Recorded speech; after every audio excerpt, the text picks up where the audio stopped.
Oke teman-teman, Assalamualaikum warahmatullahi wabarakatuh. Kembali lagi bersama saya Hekal Ramadan. Di video kali ini kita akan bahas soal OSN IPA SD lagi ya. Topiknya adalah listrik magnet. Mari mari kita bahas. Kita punya soal pertama di sini soal OSN tahun 2023. Perhatikan gambar berikut. Maksudnya gambar yang ini ya. Hukum Ohm memberikan informasi hubungan antara tegangan dan arus listrik pada suatu konduktor. Bila terdapat dua jenis konduktor A dan B dengan ukuran yang sama, pernyataan yang benar berikut ini adalah. Di sini kita diberikan informasi grafik antara tegangan volt dan juga arus ampere ya. Nah, di sini kita tahu hubungan dari hukum Ohm itu adalah tegangan itu sama dengan arus dikali hambatan ya. Artinya kalau kita pengen cari hambatan itu sama dengan tegangan dibagi arus. Nah, kita di sini punya konduktor A dan B ya. Dalam hal ini diwakili oleh K dan juga L. Nah, di sini kalau misalkan kita pengen cari berapa hambatan untuk K dan L, kita bisa kan menggunakan hubungan ini, teman-teman. Di sini kan diberikan informasi bahwa V-nya adalah 4 dan arusnya adalah 2. Sehingga untuk K gitu ya, dalam hal ini adalah A, itu sama dengan RA VA dalam hal ini adalah 4 dibagi dengan 2 sama dengan 2 ohm ya. Berikutnya kita diberikan informasi untuk L, di mana untuk RB sama dengan tegangannya adalah 2 sementara arusnya adalah 4 sehingga ini adalah setengah ohm. Artinya hambatan A berbeda dengan B. Dan kita tahu bahwa RA ya itu lebih besar daripada RB. Sehingga kalau kita cek opsinya, jawaban tepat adalah jawaban yang A. Konduktor A dan B memiliki bahan yang berbeda. Hambatan A lebih besar dari B, gitu ya. Sementara yang lain ini kan salah ya. Ini kebalik sebaliknya dan ini bukan yang sama tapi harusnya berbeda gitu ya. Begitu juga dengan opsi D. Maka jawabannya adalah A. Ini kita punya soal OSN tahun 2023 ya. Berikut ini adalah dua metode yang untuk menghilangkan sifat kemagnetan dari suatu bahan, yaitu pertama pemanasan dan sentuhan, yang B pendinginan dan pemanasan, yang C pemberian tekanan dan kompresi, dan yang D adalah pemanasan dan pemukulan. Yang tepat itu adalah pertama untuk menghilangkan sifat kemagnetan itu bisa dengan pemanasan ya. Bisa kita tulis di sini. Pertama itu adalah pemanasan ya hingga titik Curie ya. Nah, jika bahan dipanaskan, jadi energi termal menyebabkan getaran atom meningkat dan domain-domain magnet tidak lagi sejajar ya. Akibatnya sifat kemagnetan akan hilang ya. Itu pertama, pemanasan hingga titik Curie gitu ya. Berikutnya yang kedua adalah dengan pemukulan ya. Yang kedua adalah dengan pemukulan atau gedoran saat dalam medan non-magnetik ya. Ini juga dapat menghilangkan sifat kemagnetan ya. Pemukulan gitu ya. Atau gedoran saat dalam medan non-magnetik ya. Non-magnetik. Nah, kalau kita cek opsinya yang tepat itu adalah jawaban yang D, yaitu pemanasan dan pemukulan. Sementara pendinginan tidak, ya ini salah. Terus pemberian tekanan juga salah, ini juga salah. Pemanasan benar tapi sentuhan salah. Maka jawabannya D. Teman-teman, kita punya soal OSN tahun 2023 ya. Di sini perhatikan gambar berikut. Kira-kira gambar ini. Gambar menunjukkan rangkaian seri dari dua hambatan R1 dan R2 yang dihubungkan dengan tegangan 12 volt. Bila arus yang dihasilkan adalah 2 ampere, maka besar hambatan R2 berapa? Teman-teman harus ingat bahwa kalau misalkan kita punya rangkaian yang seri, jadi hambatan penggantinya itu, RS-nya itu adalah R1 ditambah dengan R2. Berikutnya, kita diberikan informasi bahwa tegangannya 12 volt dan arusnya 2 ampere. Kita gunakan hukum Ohm ya, di mana tegangan sama dengan arus kali dengan hambatan ya. Maka kalau misalkan kita cari hambatan sama dengan arus dibagi dengan I. di mana hambatannya adalah R1 ditambah R2 sama dengan V dibagi I. Dalam hal ini, kita bisa substitusikan ya, nilai dari R1-nya 2. 2 ditambah dengan R2 sama dengan tegangannya adalah 12. Terus dibagi dengan arusnya yaitu 2. Maka kita dapatkan 2 ditambah R2 sama dengan 6. Maka kita bisa kurangi 2 untuk kedua ruas. Maka kita dapatkan 2 ditambah R2 kurang 2 sama dengan 6 kurang 2. Tujuannya adalah untuk menghilangkan 2 yang ada di ruas kiri ya, sehingga R2-nya tinggal sendiri. Maka ini habis, kita dapatkan R2 sama dengan 6 kurang 2 atau R2 sama dengan 4 ohm. Maka jawaban yang tepat adalah jawaban yang C untuk kasus ini. Ya, kita punya soal WSN 2023 ya. Dua hambatan R1 dan R2 terdapat pada rangkaian seri dan rangkaian paralel. Bila pada kedua rangkaian tersebut dihubungkan dengan tegangan identik, maka pernyataan berikut yang benar adalah. Jadi di sini kita punya 4 buah pernyataan ya. Nah, kalau misalkan kita tahu bahwa rangkaiannya seri gitu ya. Misalkan kita kan punya rangkaian seri dan paralel kan di sini. Kalau dia rangkaiannya seri ya, seri, maka kita bisa tahu bahwa arus yang mengalir sama di semua komponen ya. Jadi I seri itu sama untuk R1 dan R2 gitu ya. Nah, tegangannya akan terbagi ya sesuai dengan besar hambatannya. Maka nanti kita punya P1 sama dengan I kali R1 dan P2 sama dengan I kali R2 gitu ya. Itu untuk tegangannya. Sementara untuk paralel gitu ya. Paralel kita punya di sini tegangannya pada tiap cabang itu sama besar. Jadi P1 sama dengan P2 dan itu adalah P sumber. Itu untuk tegangan paralel. Terus kalau arusnya terbagi sesuai hambatan ya. Jadi I1 sama dengan V bagi R1 dan I2 sama dengan V bagi dengan R2. Itu untuk kondisi paralel ya. Sehingga kita bisa cek nih setiap opsi nih. Arus yang melalui hambatan R1 dan R2 pada rangkaian seri akan lebih besar sedangkan pada rangkaian paralel lebih kecil. Nah, ini jelas salah ya. Karena arus di seri bukan selalu lebih besar, justru total hambatan di seri itu lebih besar gitu ya. Jadi arus lebih kecil. Karena kan kalau hambatan gede kan tentu arusnya kecil kan dibandingkan paralel. Maka opsi pertama ini salah. Terus B, arus yang mengalir pada rangkaian seri dan paralel akan sama besar. Nah, ini arus totalnya bisa berbeda ya, karena total hambatan juga berbeda. Makanya B juga salah. Berikutnya, kita cek yang D. Arus yang melalui hambatan R1 dan R2 pada rangkaian seri bergantung dari nilai hambatan. Sedangkan arus di rangkaian paralel akan memiliki nilai lebih besar. Nah, ini juga salah. Karena arus di seri tidak bergantung pada R1 dan R2 secara individu ya, melainkan dari totalnya. Nah, arus pada paralel tidak selalu lebih besar, bergantung dari kombinasi dari nilai hambatannya. Maka yang tepat itulah jawaban yang C.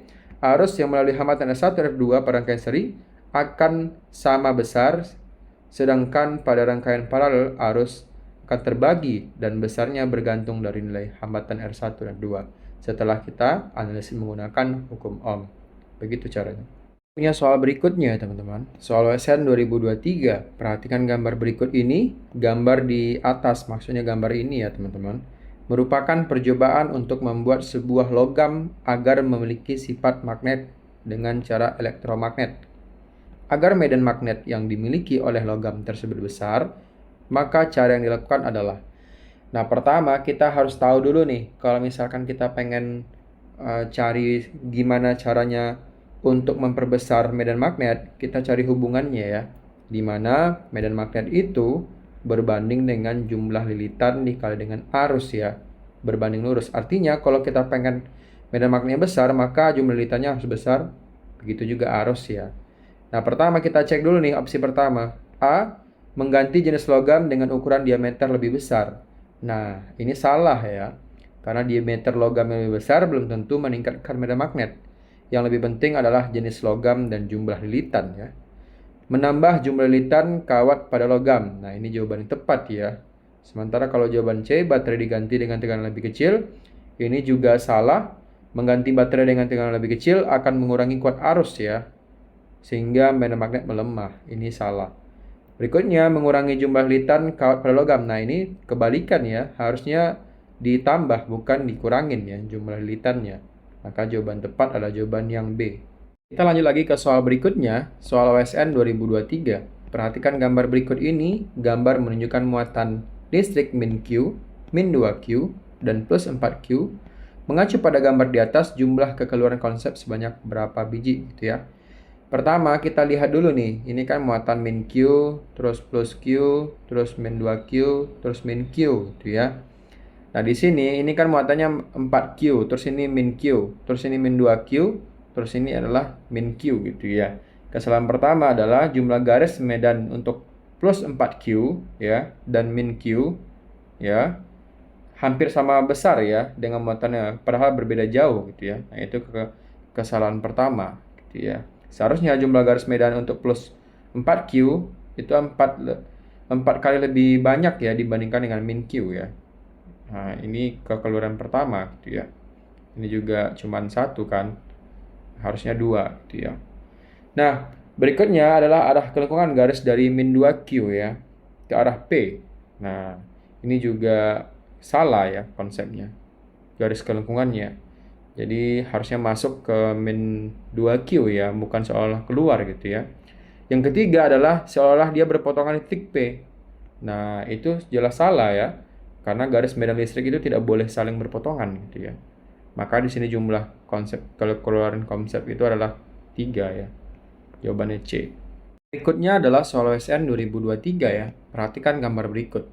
Berdasarkan gambar elektron ditembakkan ke dalam ruang yang memiliki pengaruh medan magnet dengan arah menembus kertas. Ini tanda silang ini menyatakan kalau dia menembus kertas ya. Arah gerak dari elektron tersebut adalah, pertama di sini kita punya elektron, terus medan magnetnya menembus kertas ya. Nah, teman-teman bisa gunakan kedatangan kanan ya, karena ini nanti adalah karena gaya Lorentz ya. Nah, karena gaya Lorentz tegak lurus dengan cetutan awal, maka partikel akan membelok ya dan membentuk lintasan melingkar atau spiral dalam medan magnet. Nah, jadi pergerakan dari elektron itu nantinya adalah ke bawah dan melingkar ya. Kira-kira seperti itu dan jawabannya adalah jawaban B. Teman-teman bisa coba menggunakan kedatangan kanan ya. Tuliskan di kolom komentar. Berikutnya kita punya soal OSN 2021 ya. Ini kan kita lihat gambar di bawah ini. Jika tegangan satu baterai itu adalah 1,5 volt, total tegangan untuk senter ini berapa gitu ya. Kita lihat di sini kita punya 2 buah baterai ya. Pertama, ini baterai kedua. Kalau dia 1 1,5, maka kalau 2 tinggal kali 2 ya. 1,5 kali 2 itu sama dengan 3 volt. Maka jawabannya adalah B. Punya soal berikutnya ya, soal OSN 2021. Perhatikan gambar 3 buah magnet batang berikut. Nah, kira-kira seperti ini. Pertama, kedua, dan ketiga. Saat kutub Q dan S didekatkan terjadi gaya tarik-menarik ya. Sedangkan saat kutub R dan T didekatkan terjadi gaya tolak-menolak. Jika kutub P adalah kutub selatan, maka kutub R, S, T berturut-turut adalah. Nah, ketika kita punya 2 buah kutub yang berbeda, dia akan tarik-menarik ya. Sementara kalau dia kutubnya sama, maka dia tolak-menolak. Nah, di sini saat kutub Q dan S didekatkan, jadi Q dan S nanti dia tarik-menarik ya. Sementara di sini kita tahu bahwa P adalah selatan. Nah, P ini selatan, artinya si Q ini adalah utara ya. Terus kalau si Q dan S itu adalah tarik-menarik, maka ini adalah selatan. Dan R adalah utara ya. Dan berikutnya disampaikan bahwa ketika R dan T didekatkan terjadi tolak-menolak ya. R dan T, maka T juga U gitu ya. Sementara U adalah S. Maka R, S, T berturut-turut ya. R, S, T berturut-turut adalah utara, selatan, utara ya. Jawaban yang tepat adalah jawaban yang A. Utara, selatan, utara. USU. Berikutnya soal OSN 2021. Perhatikan gambar berikut. Kira-kira gambar ini ya. Fenomena listrik statis ditunjukkan oleh gambar nomor pertama yang jelas ini pelangi. Artinya kalau pelangi ini kan bukan listrik statis ya. Tapi adanya penguraian cahaya gitu ya. Dari cahaya polikromatik menjadi monokromatik ya, jadinya pelangi Meiji Kuhibinio. Maka jelas yang kalau ada 4 itu salah ya. Kayak ini salah. Terus berikutnya ini kan jelas termasuk ke dalam listrik statis kan, yang ada 3 artinya dia benar gitu ya. Sementara A-nya salah. Nah, berikutnya kita cek nih dari 2 dan 1, jelas ya kalau 2 ini kan masih peristiwa untuk cahaya gitu ya. Ini bukan listrik statis, maka jawabannya 1 dan 3, yaitu jawaban yang B gitu ya. 1 dan 3. Soal berikutnya yaitu soal USN 2021. Elektron bergerak melewati plat bermuatan listrik seperti pada gambar berikut. Kira-kira gambarnya seperti ini ya. Berdasarkan gambar di bawah ini ya, lintasan nilai berkas elektron lah. Kita ingin adalah elektron, maka kecenderungannya dia akan bergerak ke arah yang positif ya. Maka yang jelas dia bukan di 4 dan juga 3 ya. Maka kita bisa coret untuk 4 dan 3. Nah, berikutnya pergerakan si elektron ini menuju ke muatan positif itu adalah membentuk seperti melengkung spiral gitu ya, bukan lurus seperti ini. Ini salah ya, maka jawaban tepat adalah jawaban yang B dalam kasus ini. Kasus berikutnya adalah seorang siswa melakukan percobaan dengan kumparan kawat solenoid yang dililitkan pada inti besi. Siswa tersebut menghubungkan kumparan ke sumber tegangan DC atau arus searah 12 volt melalui sebuah saklar. Ketika saklar ditutup, arus mulai mengalir melalui kumparan dan menghasilkan medan magnet di sekitar inti besi. Dia ingin mengetahui bagaimana perubahan arus mempengaruhi medan magnet dan arus induksi yang dihasilkan pada kumparan sekunder ketika ditempatkan berdekatan dengan kumparan utama. Kira-kira bentuk ilustrasinya seperti ini. Ada solenoid, ada inti besi, dan di sini ada saklar yang dihubungkan ya. Pertanyaannya adalah apa yang terjadi pada arus induksi dalam kumparan sekunder ketika saklar ditutup. Nah, ketika saklar ditutup ya, arus mulai mengalir. Jadi kan peristiwa awalnya adalah arus mulai mengalir, maka medan magnet meningkat ya secara tiba-tiba ketika saklar ini ditutup. Berikutnya karena medan magnet berubah, akan terjadi arus induksi sesaat ya. Jadi di sini nanti akan ada arus induksi sesaat di kumparan sekundernya. Setelah arus DC menjadi stabil, medan magnet akan menjadi konstan ya, maka tidak ada arus induksi lagi. Nah, arus induksi tidak berganti arah, atau maksudnya tidak bolak-balik karena ini adalah tegangan DC, karena hanya ada satu kali perubahan ya, yaitu ketika saklar ini ditutup. Maka kalau kita cek semua opsi yang ada di sini, jawaban yang tepat itu adalah jawaban yang A, itu arus induksi awalnya mengalir dalam satu arah, kemudian berkurang menjadi 0. Oke, kita lanjut ke soal berikutnya. Dalam eksperimen di laboratorium terdapat 6 resistor yang disusun dalam kombinasi seri dan paralel ya, seperti pada gambar. Kira-kira bentuk seperti ini. Rangkaian dihubungkan ke suatu sumber tegangan yang besarnya adalah 12 volt. Kita ingin cari berapa nilai arus yang mengalir pada rangkaian. Pertama kita cari dulu rangkaian untuk nilai hambatan gabungan dari rangkaian ini. Pertama kita tahu bahwa 1 untuk 1, 2, dan 1 ini merupakan rangkaian seri, sehingga rangkaian resistor penggantinya kita bisa hitung bahwa RS1 itu sama dengan 1 ditambah 2 ditambah 1 atau sama dengan 4 ohm. Berikutnya kita tahu bahwa nantinya pengganti ini itu paralel dengan 4 ohm, sehingga kita bisa cari yang penggantinya adalah pengganti sama dengan 1/4 ditambah 1/4 itu sama dengan 2/4 ya, atau RP-nya sama dengan 2. Nah, di sini nanti kita bisa tahu bahwa rangkaian atau hambatan penggantinya itulah 2 ohm, sehingga 2 ohm ini seri dengan 2 ohm dan juga 2 ohm ini, maka rangkaian atau hambatan totalnya gitu ya, itu sama dengan 2 ditambah 2 ditambah 2, itu sama dengan 6 ohm. Nah, ketika kita sudah mendapatkan nilai dari hambatan total, terus di sini tegangannya sudah kita peroleh juga, maka arus itu merupakan perbandingan dari tegangan dibagi dengan hambatannya. Maka arus itu sama dengan 12 dibagi dengan 6, atau sama dengan 2 ampere. Jawaban yang tepat adalah jawaban yang D.